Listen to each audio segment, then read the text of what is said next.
Hello everyone, welcome to study wings education. हम Indian political system पढ़ रहे थे और अभी तक इंडियन पॉलिटिकल सिस्टम में हमने फर्स्ट यूनिट को डिटेल में कवर कर लिया है। फर्स्ट यूनिट जो कि इंट्रोडक्शन टू इंडियन कॉन्स्टिट्यूशन, इसमें हमने ये सारे टॉपिक्स कवर कर लिए हैं।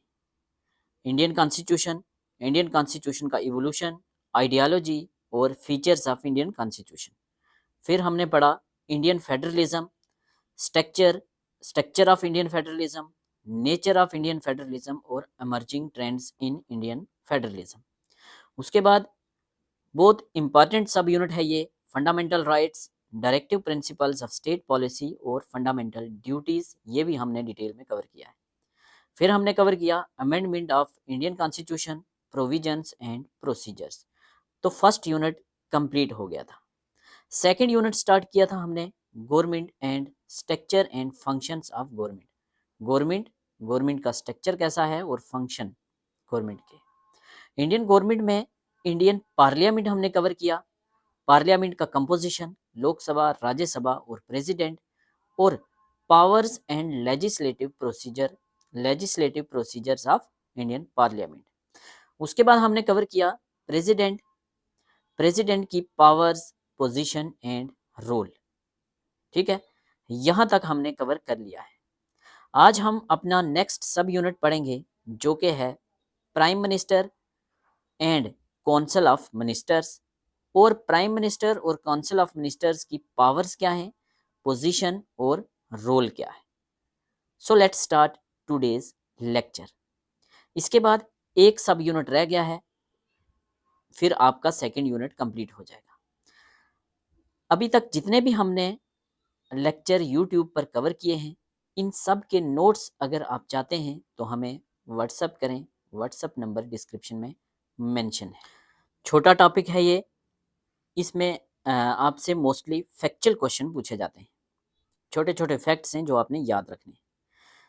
तो सबसे पहले हम देखते हैं constitutional provision, means prime minister और काउंसिल ऑफ मिनिस्टर्स हमने पढ़ना है, इनकी पावर क्या है, पोजीशन क्या है और रोल क्या है।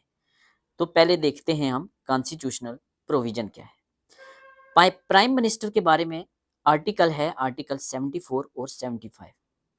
प्राइम मिनिस्टर और काउंसिल ऑफ मिनिस्टर्स के आर्टिकल 74 और 75 आपने याद रखने हैं। ठीक है, फिर कलेक्टिव रिस्पॉन्सिबिलिटी के लिए आर्टिकल पूछा जाता है, तो ये है 75 आर्टिकल का सेक्शन 3। तो 75 आर्टिकल का सेक्शन 3 मैच करने के लिए आए तो आप करोगे कलेक्टिव रिस्पॉन्सिबिलिटी के साथ। तो काउंसिल ऑफ मिनिस्टर्स और प्राइम मिनिस्टर जो हैं ये किसको एडवाइस करते हैं, ये एड एंड एडवाइस देते हैं प्रेसिडेंट ऑफ इंडिया को। ये बात की गई है आर्टिकल 74 के सेक्शन 1 में। ठीक है, तो यहाँ से आपने कौन कौन सा आर्टिकल याद रखना है। आर्टिकल 74 और 75 बात करते हैं प्राइम मिनिस्टर और काउंसिल ऑफ मिनिस्टर के बारे में। 75 का सेक्शन 3 बात करता है कलेक्टिव रिस्पॉन्सिबिलिटी पे, और 74 का सेक्शन 1 बात करता है aid and advice to president. तो aid and advice to president कौन देता है, prime minister, council of ministers headed by prime minister. ठीक है, प्राइम मिनिस्टर से कुछ फैक्चुअल क्वेश्चन पूछे जाते हैं, जैसे पूछा जाता है real executive authority of India कौन है, या real executive head of India कौन है, तो वो होते हैं प्राइम मिनिस्टर। तो हेड ऑफ गवर्नमेंट कौन है, हेड ऑफ गवर्नमेंट अगर पूछा जाए नॉमिनल हेड, तो नॉमिनल हेड तो प्रेसिडेंट होगा। रियल हेड कौन होगा, प्राइम मिनिस्टर होगा। अपॉइंट कौन करता है प्राइम मिनिस्टर को, तो प्रेसिडेंट ऑफ इंडिया अपॉइंट करते हैं। एलिजिबिलिटी क्या चाहिए प्राइम मिनिस्टर बनने के लिए, मेंबर ऑफ पार्लियामेंट होना चाहिए, स्पेशली लोकसभा का। मोस्टली ऐसा ही होता है, लोकसभा का एक एमपी होता है, एमपी जीत के आता है जिसको प्राइम मिनिस्टर बना दिया जाता है। बट अगर वो एमपी हार गया है तो क्या फिर भी वो बन सकता है, जी हाँ फिर भी वो बन सकता है, बट अगले 6 मंथ में उसको चुन के आना पड़ेगा। अगर वो हार जाता है फिर से तो फिर उसको हटा दिया जाएगा। टर्म क्या होती है, तो टर्म इसकी, प्राइम मिनिस्टर की टर्म कोई फिक्स नहीं होती। वैसे तो आपको पता है गवर्नमेंट 5 साल के लिए होती है, बट अभी जैसे कोलिशन गवर्नमेंट है एनडीए की, तो अभी सपोज करो अभी 1-1.5 साल हुआ है। ठीक है, तो अगर क्या कहते हैं, अगर जो इसकी कोलिशन पार्टनर है, चाहे चंद्रबाबू नायडू हैं या बिहार के चीफ मिनिस्टर हैं नीतीश, अगर वो अपनी सपोर्ट वापस ले लेते हैं तो सरकार गिर जाएगी। तो इसका मतलब कोई फिक्स टर्म नहीं है, वैसे टर्म तो 5 साल के लिए है, बट कभी भी सरकार गिर सकती है अगर मेजॉरिटी जो है वो ख़त्म हो जाए। ठीक है, जब तक मेजॉरिटी है तब तक वो रह सकती है, मैक्सिमम 5 ईयर का टेन्योर होता है। फर्स्ट प्राइम मिनिस्टर हमारे पंडित जवाहरलाल नेहरू थे। करंट प्राइम मिनिस्टर हमारे नरेंद्र मोदी हैं 2014 से। ये तीसरी बार हमारे प्राइम मिनिस्टर बने हैं। पावर देखते हैं, powers and functions of prime minister.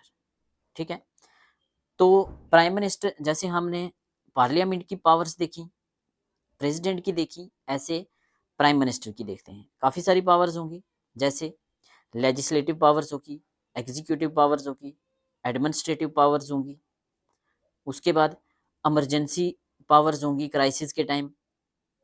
ठीक है, ये सारी पावर्स हम अभी डिटेल में कवर करते हैं। सबसे पहले देख लेते हैं एग्जीक्यूटिव पावर्स। तो एलोकेट करते हैं पोर्टफोलियो अमॉन्ग मिनिस्टर्स, कौन से मिनिस्टर को कौन सा पोर्टफोलियो देना है, कौन सा मंत्रालय देना है। ठीक है, जैसे एजुकेशन किसको देना है, ट्रांसपोर्ट किसको देना है, डिफेंस किसको देना है, तो ये पोर्टफोलियोज होते हैं। इनको एलोकेट कौन करता है, इनको करता है प्राइम मिनिस्टर। तो ये एग्जीक्यूटिव पावर्स में आता है प्राइम मिनिस्टर की।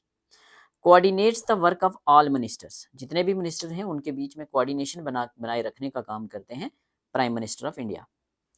Act has a link between president and council of ministers, ये क्वेश्चन पूछा जाता है।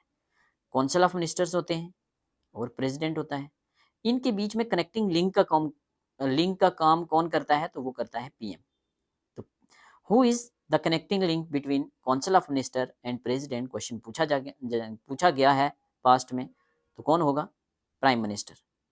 एडवाइस करते हैं प्रेसिडेंट को, ये क्या करने के लिए, अपॉइंट करने के लिए मिनिस्टर्स, कि मैं चाहता हूं कि आप फलाने फलाने मिनिस्टर्स को अपॉइंट कीजिए एज कैबिनेट मिनिस्टर, या जो भी छोटे मिनिस्टर्स होंगे, आगे देखते हैं कौन कौन से होते हैं। पार्लियामेंट को सम्मन करना हो या पार्लियामेंट को डिसॉल्व करना हो, प्रेसिडेंट को एडवाइस देते हैं। की ऑफिशियल्स, जो बड़े बड़े ऑफिसर्स होते हैं उनको अपॉइंट करने का काम करते हैं, ये होगी एग्जीक्यूटिव पावर्स। लेजिस्लेटिव पावर में लीडर ऑफ लोकसभा होते हैं ये। ठीक है, एडवाइस करते हैं प्रेसिडेंट को, जब भी सेशन बुलाना हो तो उसको सम्मन करना हो या सेशन को एंड करना हो, प्रोरोग करना हो, तो ये चीज़ें करता तो प्रेसिडेंट है, बट एडवाइस किसकी होती है, प्राइम मिनिस्टर की। लोकसभा को डिसॉल्व करना हो, रिकमेंड करते हैं प्रेसिडेंट को। इंट्रोड्यूस करते हैं गवर्नमेंट बिल्स एंड पॉलिसीज।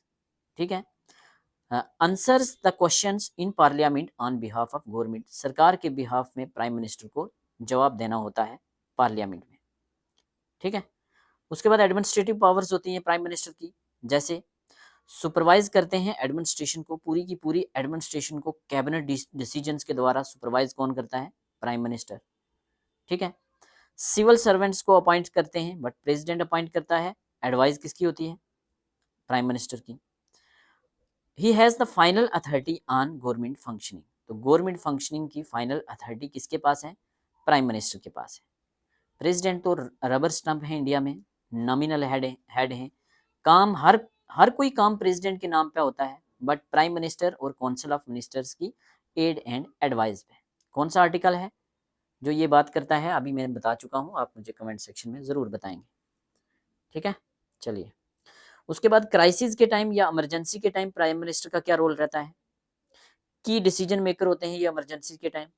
3 तरह की इमरजेंसीज हम पढ़ चुके हैं, 352 4 ऐड किया, 356 4 ऐड किया, 360 क्या क्या है, नेशनल इमरजेंसी 352, प्रेसिडेंट रूल या स्टेट इमरजेंसी 356, फाइनेंशियल इमरजेंसी 360। आज तक फाइनेंशियल इमरजेंसी नहीं लगी।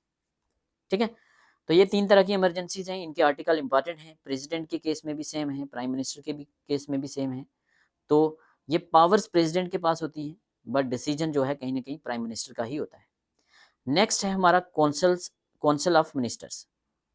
कौन सा आर्टिकल है, 74, जो काउंसिल ऑफ मिनिस्टर्स की बात करता है। क्या बात करता है, आर्टिकल 74 कहता है कि there shall be a council of ministers, एक काउंसिल ऑफ मिनिस्टर्स होगी जिसके हेड प्राइम मिनिस्टर होंगे, और ये काउंसिल ऑफ मिनिस्टर्स और prime minister aid and advice देंगे प्रेसिडेंट ऑफ इंडिया को। ठीक है, टाइप्स ऑफ मिनिस्टर कौन कौन सी होती हैं, कैबिनेट मंत्रीज होते हैं, मिनिस्टर ऑफ स्टेट होते हैं with independent charge, ministers of states होते हैं और डिप्टी मिनिस्टर्स भी होते हैं। ये मोस्टली ये 4 तरह के मिनिस्टर्स होते हैं। इसमें सबसे इंपॉर्टेंट, सबसे बड़े मिनिस्टर्स जो होते हैं ये कैबिनेट मिनिस्टर्स होते हैं। क्या करते हैं ये? की पॉलिसी मेकर्स का रोल अदा करते हैं। हेड होते हैं मेजर मिनिस्ट्रीज के, जैसे डिफेंस के राजनाथ हैं, होम मिनिस्ट्री के अमित शाह हैं, ठीक है। ऐसे पार्ट ऑफ कैबिनेट मीटिंग के ये इंपॉर्टेंट पार्ट होते हैं। मिनिस्टर ऑफ स्टेट्स क्या होते हैं? इनको इंडिपेंडेंट चार्ज दिए जाते हैं, जैसे junior ministers with their on ministries. उसके बाद मिनिस्टर ऑफ स्टेट होते हैं, ये असिस्ट करते हैं कैबिनेट मिनिस्टर को, इनके पास इंडिपेंडेंट चार्ज नहीं होते। यहाँ से बड़े कंसेप्चुअल क्वेश्चन बनते हैं। मीन्स पूछा जाता है कौन से मिनिस्टर्स हैं जो कैबिनेट मिनिस्टर को असिस्ट करते हैं, तो मिनिस्टर ऑफ स्टेट। किसके पास इंडिपेंडेंट चार्ज नहीं होता, तो ये एक होते हैं minister of states with independent charge, दूसरे मिनिस्टर ऑफ स्टेट्स। फिर डिप्टी मिनिस्टर्स, ये लास्ट वाले होते हैं, बड़े रेयर केसेस में होते हैं। ये भी असिस्ट करते हैं एमओएस को, मिनिस्टर ऑफ स्टेट्स को या कैबिनेट मिनिस्टर्स को, ठीक है। चलिए, कलेक्टिव रिस्पॉन्सिबिलिटी बड़ी इंपॉर्टेंट है। आर्टिकल पूछा जाता है तो 75 का सेक्शन 3 लगाएंगे आप। Council of ministers shall be collectively responsible to Rajya Sabha. पूछा जाए तो आंसर नहीं होगा। क्या होगा? Council of ministers shall be collectively responsible to Lok Sabha. Option होंगे first parliament, second Lok Sabha, Rajya Sabha या all of the above. Answer लगाएंगे आप लोकसभा। तो council of ministers shall be collectively responsible to Lok Sabha, Lok Sabha, Lok Sabha पूछा जाता है। If Lok Sabha passes no confidence motion, अगर Lok Sabha no confidence motion pass करता है तो पूरी की पूरी काउंसिल ऑफ मिनिस्टर्स को रिजाइन करना पड़ेगा। डिसीजन जो होते हैं ये कलेक्टिवली लिए जाते हैं या इंडिविजुअली? इंडिविजुअली नहीं लिए जाते, कलेक्टिवली लिए जाते हैं। स्टेटमेंट बेस्ड क्वेश्चन पूछा जाता है, ठीक है। डिस्ट्रीब्यूशन ऑफ पोर्टफोलियो की बात करते हैं, जो आज रिसेंट प्रैक्टिस पे चल रहा है। जैसे home affair senior cabinet minister होता है, ये अमित शाह हैं हमारे। फाइनेंस मिनिस्टर, ये भी सीनियर कैबिनेट मिनिस्टर होता है, निर्मला सीतारमन है अभी। External affair minister senior cabinet minister होता है, जयशंकर हैं। Defence minister senior cabinet minister, और अभी कौन है? राजनाथ सिंह, ठीक है। 4 ये बड़े पोर्टफोलियो होते हैं। उसके बाद प्राइम मिनिस्टर बहुत बड़ा, ये बड़े पोर्टफोलियो में आता है। अब क्या प्राइम मिनिस्टर कोई मिनिस्ट्री अपने पास रखता है? हाँ, बहुत सारी इंपॉर्टेंट मिनिस्ट्रीज हैं जो इंपॉर्टेंट पोर्टफोलियो हैं जो प्राइम मिनिस्टर के पास होते हैं। जैसे department of personal training, very very important. Atomic energy, very very important. ये 2 अलग से लिखे हैं मैंने, पूछे जाते हैं कि डीओपीटी किसके पास होता है? प्राइम मिनिस्टर के पास। एटॉमिक एनर्जी प्राइम मिनिस्टर के पास। क्या है ये DOPT? Department of personal and training. It is a की गवर्नमेंट डिपार्टमेंट, बड़ा इंपॉर्टेंट गवर्नमेंट डिपार्टमेंट होता है। किस मिनिस्ट्री के अंडर आता है? Ministry of personal, public grievances and pension के अंडर, और ये प्राइम मिनिस्टर के अंडर आता है, ठीक है। क्या करता है ये? इंपॉर्टेंट क्यों है? It manages recruitment, training, posting and services of civil servant. सारा काम आपको पता है ब्यूरोक्रेट्स करते हैं। तो ब्यूरोक्रेट्स को रिक्रूट करना, मैनेज करना, उनकी पोस्टिंग करना, ये सब कुछ आता है डीओपीटी के अंडर। तो इंपॉर्टेंट सेक्शन है, इसीलिए प्राइम मिनिस्टर के अंडर होता है। Prime minister may take charge of other ministries temporarily, और मिनिस्ट्रीज भी रख सकते हैं। फाइनेंस प्राइम मिनिस्टर रख सकते हैं, डिफेंस रख सकते हैं अगर जरूरत पड़े तो, ठीक है, जब तक नया मिनिस्टर अपॉइंट किया जाए। उसके बाद क्वेश्चन पूछा जाता है यहाँ से, कौन कौन से इनमें से कौन कौन सा पोर्टफोलियो है जो प्राइम मिनिस्टर के पास आता है। जैसे हमने एक बात कर ली डीओपीटी की, ठीक है, डिपार्टमेंट ऑफ पर्सनल ट्रेनिंग। तो ministry of personal, public grievances and pension किसके अंडर होता है? प्राइम मिनिस्टर के अंडर। क्या होता है इसमें? ये कंट्रोल करता है डीओपीटी, जो हम ऊपर पढ़ चुके हैं। मैनेज करता है आईएएस, आईपीएस और सिविल सर्विसेज को, ठीक है, ये पढ़ चुके हैं हम। इंपॉर्टेंट था, अलग से पढ़ा है, क्वेश्चन पूछे जाते हैं। फिर डीएई पूछा जाएगा सिंपल एब्रीवेशन के फॉर्म में कि ये किसके अंडर होता है। तो DAE means department of atomic energy, prime minister के अंडर होता है। ये डील करता है न्यूक्लियर एनर्जी और रिसर्च को। फिर तीसरे नंबर पर DOS means department of space, किसके पास होता है? प्राइम मिनिस्टर के पास। Overseas ISRO and India space mission, ठीक है। इसरो को या इंडिया के स्पेस मिशन को कौन सी मिनिस्ट्री देखती है, क्वेश्चन पूछा जाता है तो डिपार्टमेंट ऑफ स्पेस किसके अंडर है, प्राइम मिनिस्टर के अंडर रहता है मोस्टली। न्यूक्लियर एनर्जी और रिसर्च की ministry department of atomic energy, ये डिपार्टमेंट है प्राइम मिनिस्टर के अंडर, ठीक है। उसके बाद appointments committee of cabinet, ACC, ACC की full form appointments committee of cabinet, final authority होती है ये टॉप ब्यूरोक्रेटिक अपॉइंटमेंट्स के लिए प्राइम मिनिस्टर के under. Cabinet secretary prime minister के अंडर आता है। Coordination among ministries support cabinet function. NITI Aayog के चेयरपर्सन, वेरी वेरी इंपॉर्टेंट, पूछा जाता है एग्जाम में। प्लानिंग कमीशन के चेयरपर्सन कौन हुआ करते थे, प्राइम मिनिस्टर। प्लानिंग कमीशन कौन लेकर आया था, पंडित जवाहरलाल नेहरू। प्लानिंग कमीशन को हटा के क्या बनाया गया है, नीति आयोग। क्यों, प्लानिंग कमीशन जो था वो बॉटम अप अप्रोच थी, बॉटम अप अप्रोच थी, sorry, planning commission top down approach थी। Top down means top level पे पॉलिसीज बनती थी और बॉटम पे मीन्स ग्रास रूट लेवल पे वो लगाई जाती थी, मीन्स एक ही जूता सबको पहनाओ, ये इसका ड्रॉबैक था। तो बीजेपी के मैनिफेस्टो में था कि हम बॉटम अप अप्रोच लेकर आएंगे, पॉलिसीज ग्राउंड पे बनेगी, ग्रास रूट लेवल पे बनेगी। तो प्लानिंग कमीशन को हटाया और नीति आयोग लेकर आए। तो प्लानिंग कमीशन के हेड भी चेयरपर्सन हुआ करते, प्लानिंग कमीशन के चेयरपर्सन भी प्राइम मिनिस्टर हुआ करते थे। तो NITI Aayog, national institute of transforming India के चेयरपर्सन कौन होते हैं, प्राइम मिनिस्टर होते हैं। तो क्वेश्चन यहाँ पूछा जाता है बॉटम अप अप्रोच कौन सी थी, तो टॉप डाउन अप्रोच कौन सी थी। टॉप डाउन अप्रोच थी प्लानिंग कमीशन, वो हटा दी इसीलिए नरेंद्र मोदी गवर्नमेंट ने, और उसकी जगह क्या आया, नीति आयोग, जो कि बॉटम अप अप्रोच है। ये क्या है, head of India's top policy think tank, top level की जो भी इंडिया में पॉलिसी बनती है उसका, इसको थिंक टैंक कहा जाता है, ठीक है। Difference between cabinet and council of minister, तो कैबिनेट तो आपने देख लिया ऊपर, कैबिनेट की स्ट्रेंथ कम होती है 20 से 25 मिनिस्टर, काउंसिल ऑफ मिनिस्टर्स तो 70 तक जा सकते हैं। मेन बड़ी मिनिस्ट्रीज होती हैं कैबिनेट मिनिस्ट्रीज, कौन कौन सी, ये जो हमने ऊपर बात कर ली, means home affair, home ministry, finance ministry, external affair, defence, तो ये आते हैं कैबिनेट में, इनकी स्ट्रेंथ कम होती है, ठीक है। इसमें इस मतलब अलग अलग इन पोर्टफोलियोज में इनको डिवाइड करके 20-25 मिनिस्टर बना देते हैं, ठीक है। बट बड़े कैबिनेट मिनिस्टर कितने हैं वो भी हमने देख लिया। काउंसिल ऑफ मिनिस्टर 70 तक जा सकते हैं। आर्टिकल तो कॉन्स्टिट्यूशन में कहीं मेंशन नहीं है कि कैबिनेट मिनिस्टर के बारे में, बट काउंसिल ऑफ मिनिस्टर्स के बारे में आर्टिकल 74 में बात की गई है। रोल क्या होता है, कोर डिसीजन मेकिंग बॉडी होती है, ये एडवाइजरी रोल है प्रेसिडेंट के लिए, पढ़ चुके हैं हम। मीटिंग, रेगुलर मीटिंग होती रहती है, तो ये तो आपको पता है रेयर होती हैं, एज होल होती हैं काउंसिल ऑफ मिनिस्टर्स की मीटिंग। प्राइम मिनिस्टर का रोल इन पार्लियामेंट सिस्टम क्या होता है, यहाँ से क्वेश्चन बनता है। क्वेश्चन पूछा जाता है डिफेक्टो एग्जीक्यूटिव हेड कौन सा है और डी जूरे एग्जीक्यूटिव हेड कौन सा है, डिफेक्टो हेड और डी जूरे, ठीक है। D jure, jure word justice से आया है, तो डी जूरे आप लगाएंगे प्रेसिडेंट के साथ और डी फैक्टो लगाएंगे आप प्राइम मिनिस्टर के साथ। तो de facto executive head prime minister, chief spokesperson of government prime minister, crisis manager और policy leader prime minister, legislative agenda को गाइड करने वाला प्राइम मिनिस्टर, रिप्रेजेंट करता है इंडिया को globally prime minister, and real executive power prime minister के पास, nominal power rubber stamp president.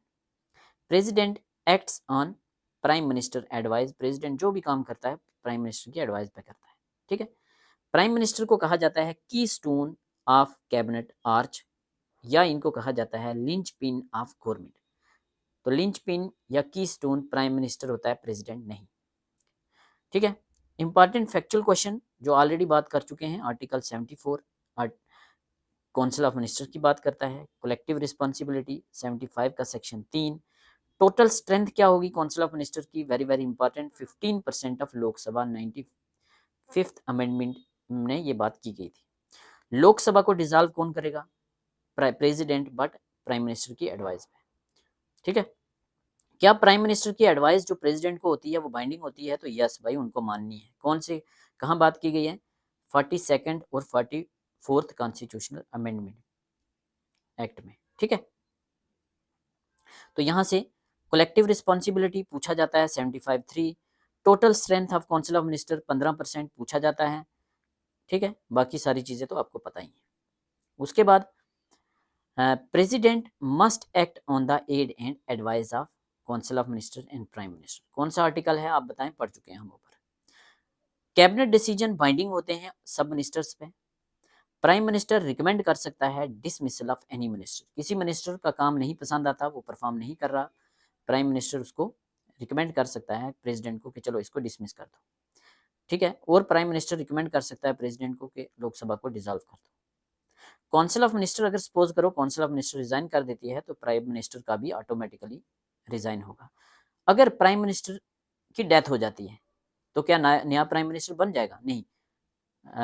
Prime minister की अगर डेथ हो जाती है तो काउंसिल ऑफ मिनिस्टर को रिजाइन करना पड़ेगा, उसके बाद आगे प्रोसेस चलेगा, ठीक है। तो हमारा प्राइम मिनिस्टर वाला लेक्चर कंप्लीट हो चुका है। इसके बाद हम अपना जो सेकंड यूनिट का लास्ट सब यूनिट है, supreme court of India functions, jurisdiction और जुडिशियल एक्टिविज्म, ये अपने नेक्स्ट लेक्चर में हम कवर करेंगे। फिर हमारे 2 यूनिट कंप्लीट हो जाएंगे, ठीक है।